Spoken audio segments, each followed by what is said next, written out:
तहसील कार्यालयाचे उद्घाटन झालेले आहे आणि तुम्ही इथे नागरिकांची गर्दी पाहू शकता। आतमध्ये नागपूर जिल्ह्याचे पालकमंत्री माननीय आमदार YouTube Narse style YouTube channel हे कार्यकर्त्यांना नागरिकांना संबोधन करत आहेत। लगभग आपल्या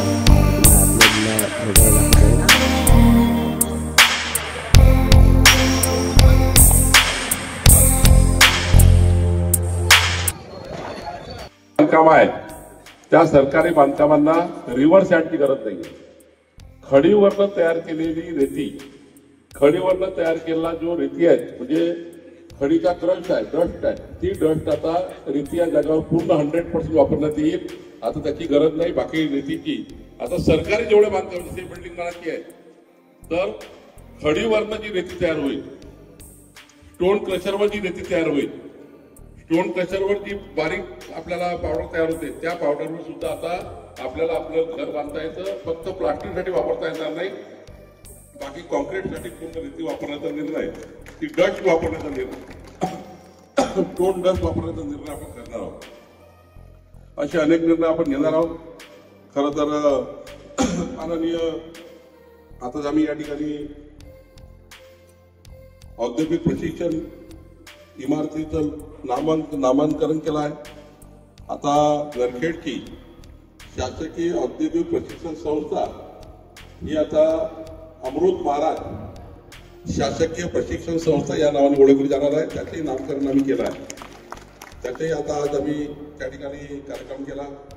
खरं तर नरखेड तालुक्यामध्ये आम्ही सर्वांनी ज्या पद्धतीने आपल्या सेवेकरता आम्ही तत्पर आहोत, आमची शेवटी जबाबदारी आहे।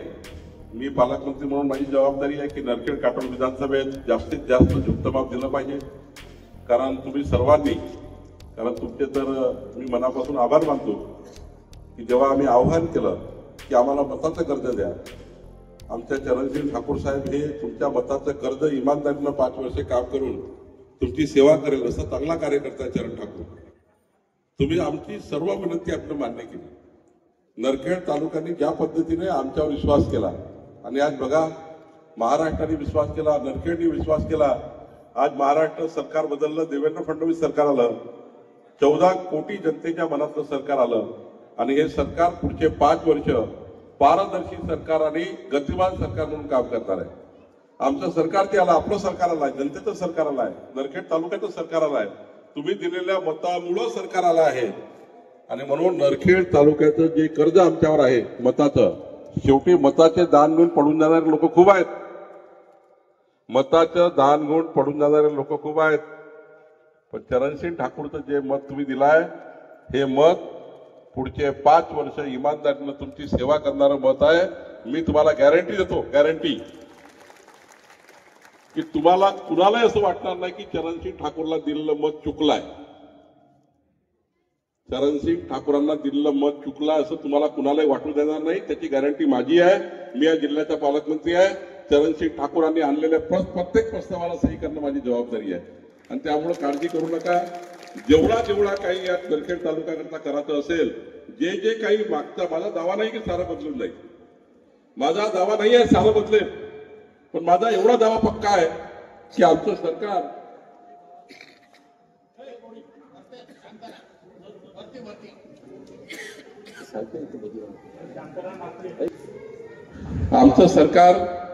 तुमचं जे मत घेतलं आहे त्या मताप्रमाणे इमानदारीनं तुमच्या मनातलं काम करेल। तुमचं सरकार तुमच्या मनाने जे येईल ते काम, मला तुमच्या मनात जे योजना आहेत त्याप्रमाणे काम करेल। आणि काही लोक आता संभ्रम तयार करतायत। आम्ही ठरवलंय, जसं आम्ही वचननामा दिलाय, निवडणुकीच्या काळात तुम्हाला एक वचननामा दिला होता, संकल्पनामा दिला होता आम्ही की आमचं सरकार आल्यावर काय करणार आहे आम्ही, तो संकल्पनामा तुमच्या घरी आहे, तो 5 वर्ष जपून ठेवा। जेवढे काही संकल्प आम्ही केले आहेत आमचं सरकार आल्यावर हे करू, ते पूर्ण संकल्प आमचं सरकार 5 वर्ष पूर्ण करेल। आमचं सरकार एकही अशी गोष्ट राहणार नाही ते पूर्ण करणार नाही, संपूर्ण संकल्प आम्ही पूर्ण करू। आमच्या लाडक्या बहिणींना काही लोक आता त्यामध्ये फाटे फोडतायत, आमच्या लाडक्या बहिणींना 2100 रुपये महिना आम्ही दिल्याशिवाय राहणार नाही। त्या योजनेला आम्ही पुन्हा मजबूत करू, पण आमच्या लाडक्या बहिणीची योजना सुरू राहील।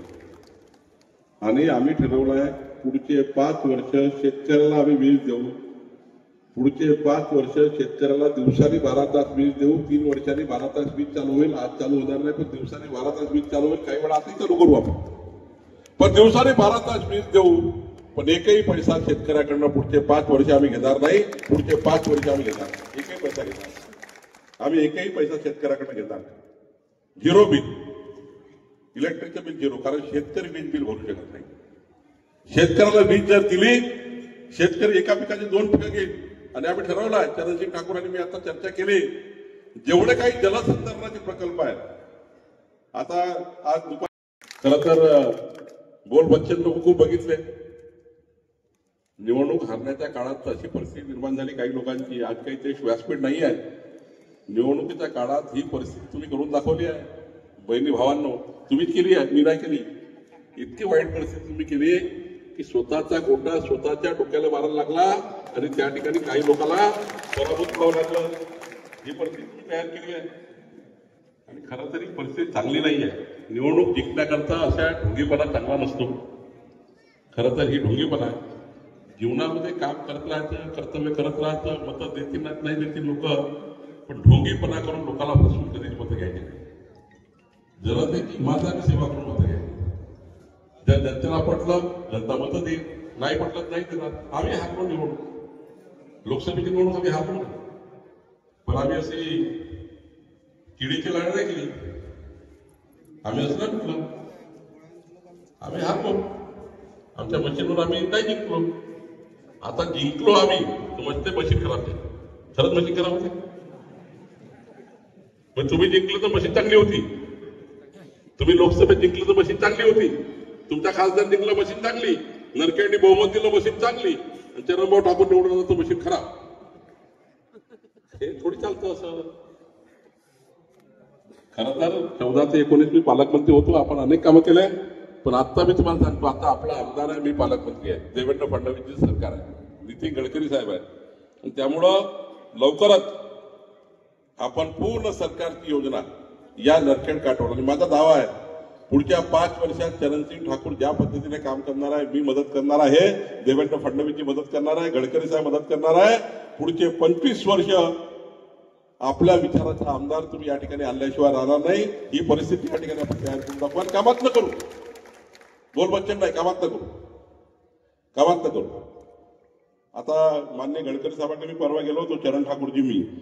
आता कारंजा, लोहारी सांगवा, भारसिंगी, चिंचखेडा, नरखेड, लांगा हा जो मधला रस्ता आहे, हा रस्ता आता संत्र्याचा बेल्ट म्हणून गडकरी साहेबांनी संत्रा प्रकल्पाच्या नावाने मंजूर करून टाकला.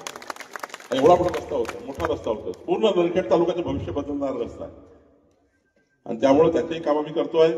मी आता आमच्या भानुसेला म्हटलं की आता उन्हामध्ये पावसामध्ये तर खूप पाऊस राहील, आणि इकडून तिकडून पाऊस आला का झळप आहे तिकडून, आणि तहसीलदारला बोलवून दे.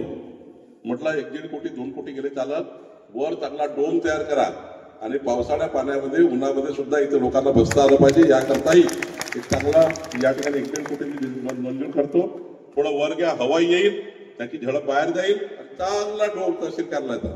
नागपूर तालुक्यातलं सर्वात चांगलं तहसील कार्यालय, नागपूर जिल्ह्यातलं सर्वात चांगलं तहसील कार्यालय कुठलं असेल तर माझ्या शेवटच्या नरखेड तालुक्यात झालं पाहिजे. याकरता आम्ही काम करत आहे. आम्हाला राष्ट्राचं तुकडोजी महाराज संत गाडगेबाबांच्या विचाराचे गाव घडवायचे आहे, आणि याकरता आम्हाला काम करायचं आहे. ते काम आम्ही केल्याशिवाय राहणार नाही.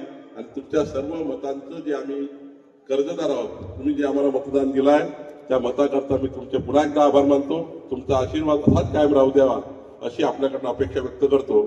तुमच्या सेवेकरता महाराष्ट्राचं सरकार पूर्ण वेळ काम करेल एवढंच वचन देतो. धन्यवाद. धन्यवाद सर. यानंतर ते पट्टे वाटप आणि लाभ आणि दाखले वाटप आपण करावं अशी विनंती करते. मी जे लाभार्थी आहेत त्यांना इथे